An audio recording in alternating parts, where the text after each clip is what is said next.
Alright, so another tier list of bosses for Spider-Man Remastered.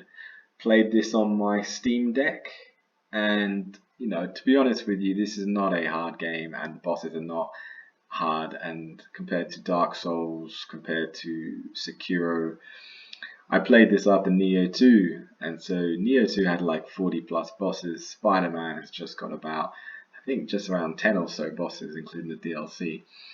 And none of them are really going to be S tier, but there are some pretty good boss fights. It's a great game and it's a fun game, but don't expect S tier bosses on this one. Alright, so let's start with the first one. He's not the first boss in the game, but he's one of the early ones, Shocker. So Shocker had some pretty difficult energy blasts. I think I did die in this fight maybe once. I'm probably going to put this a B tier, just because he's one of the early fights and you're still getting used to some of the controls. Next one is Kingpin, Wilson Fisk. He is the first boss you fight, and rightly so, he's not that difficult. I will put him at a C tier. Next you've got Mr. Negative. The first time you find him, you're on a train, he's got a lot of energy blasts, so you've got to dodge. He is, again, similar to Shocker, not too difficult. Not a walk in the park, but yeah, I think a B tier is reasonable.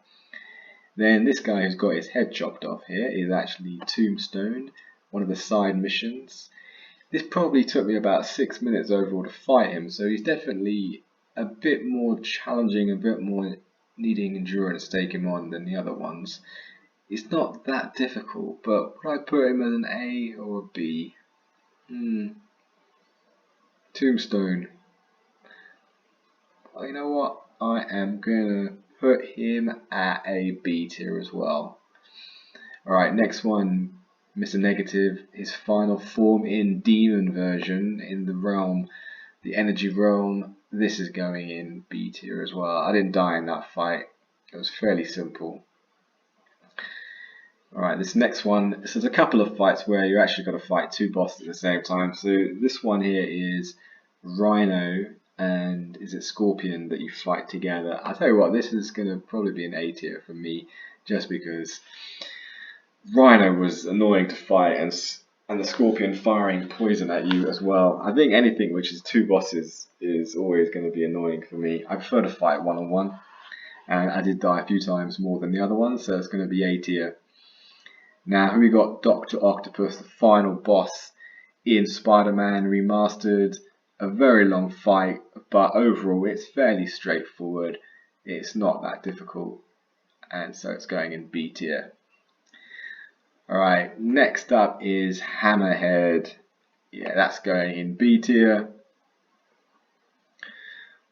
This one is the Silver Sable. That's actually fairly easy. That's probably going in C tier.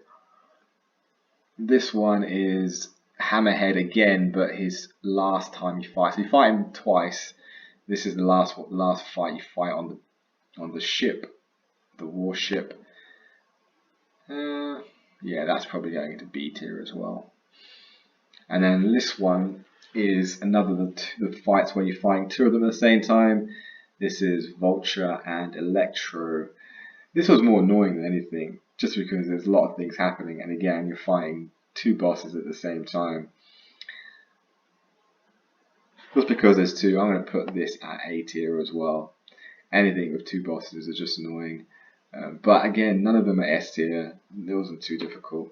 There are a couple of bosses on here that are not listed just because I didn't fight them, because they were side missions. I didn't want to go through all the tediousness of some of those missions, which was Taskmaster, and there was another one who's the YouTuber type boss, but I didn't fight him either. Anyway, this is Spider-Man Remastered and the DLC boss list. And then, yeah, gonna try another game next and kill some more bosses to protect my daughter. See you next time.